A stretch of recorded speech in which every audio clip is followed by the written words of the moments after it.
একটি সংবিধিবদ্ধ সতর্কীকরণ। আমাকে যথাসম্ভব অবহেলা করুন, আমাকে এড়িয়ে চলুন। এর জন্য খুব বেশি কষ্ট করতে হবে না। আকাশ সমান ব্যস্ততা দেখান আর ছোট্ট কয়েকটা কটু কথা বলুন, এতে যথেষ্ট। আমি মানুষটা ভীষণ ঠুনকো, আমার ভেতরটা অনেক বেশি নরম। আমাকে ভাঙার জন্য বজ্রাঘাতের কোনো প্রয়োজন নেই। ছোট্ট কয়েকটা অল্প কথাতেই আমি ভেঙে চুরে খান খান হয়ে যাই।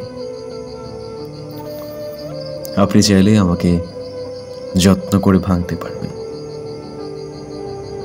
কষ্ট করতে হবে না। আমাকে যত্ন নিয়ে ভাঙুন, আমাকে যথাসম্ভব অবহেলা করুন।